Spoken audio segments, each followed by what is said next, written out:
It's going to be addressing noise impacts on marine mammals. Now, we know that these animals are acoustic animals, which is pointed out in many of the talks today.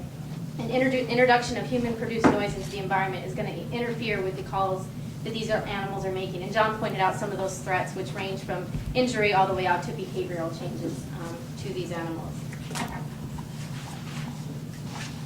There are a number of sources of anthropogenic noise in the ocean. John touched on a few of these, and just to kind of review them.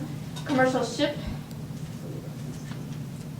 noise from commercial vessels is kind of going to be the focus of this talk, and also is the focus of my research here in Southern California.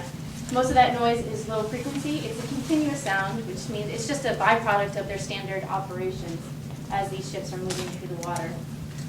In Southern California, there also is Navy sonar. There are active Navy ranges, as John brought up in his talk earlier today. And the main concern here is the mid-frequency sonar, which has been linked with strandings of beaked whales in other locations. This last one, seismic exploration, although not currently a threat to marine mammals in terms of sound in the region because there's no exploration activity going on, it could be a potential threat in the future. There's currently, the moratorium was lifted by our former president for opening up the door to do more exploration in Southern California. Okay, in order to look at the acoustic threats, we need to do acoustic monitoring in the region. And this was a graph that John Hildebrand showed in his presentation earlier, but he was talking about the presence of animal calls. And what I'm going to be talking about is the presence of human-produced sounds in these areas, namely Navy sonar and then mostly ship noise. And so at each of these locations you see here are our underwater acoustic recording packages, or the HARPs. And you can see they're distributed throughout the region in various habitats. Now, the first one, Navy sonar in Southern California, is present, and this graph is showing you that. And this is work that's done by Mark McDonald in collaboration with our group. And so what this graph is showing you is that in these different sound pressure level bands, from 105 dB to 155 dB, you have hours of exposure per year. And you can see that it does range, with most of it being at 115. And this is looking at about 900 days and totaling 770 hours of active sonar in the region. And this is distributed differently throughout the region. So now you're looking at a map of different HARP sites in the region. And what you can see is each of these graphs are the same axes as I showed in the previous slide. And now you can see where the sonar is concentrated spatially.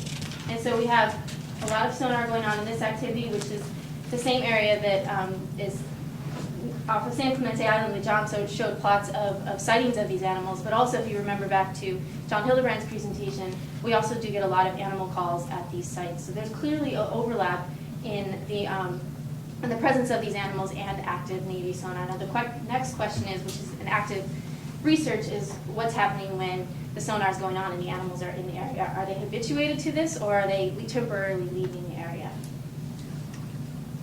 Now, the rest of my talk is going to focus on commercial ship noise, and unlike the noise from the naval sonar activity, this is a continuous source of noise in the ocean. And most of the noise is coming from these large propellers, which you can see here. And essentially what happens is pockets of air or bubbles form on the propellers as they move through the water, and when those bubbles collapse is when you get the sound being produced.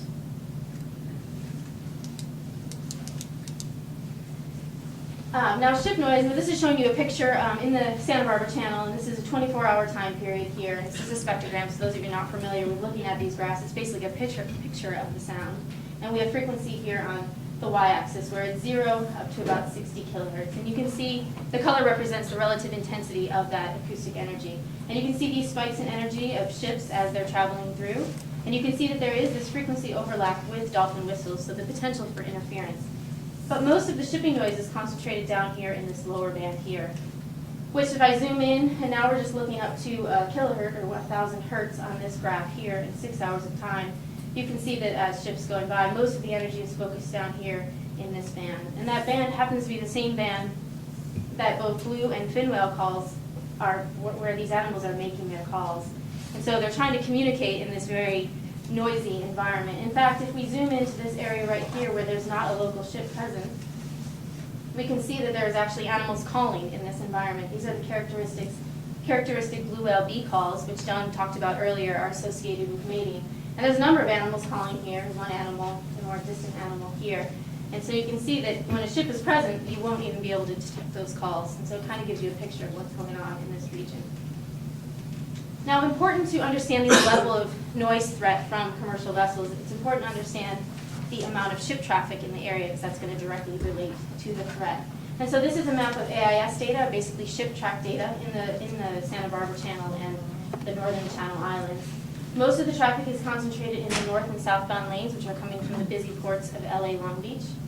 There is a number of traffic here in inshore by boats going out and servicing the oil rigs, which that looks like a lot of traffic, but it's really just 5 or 6 boats that are going out multiple times a day to service these oil rigs.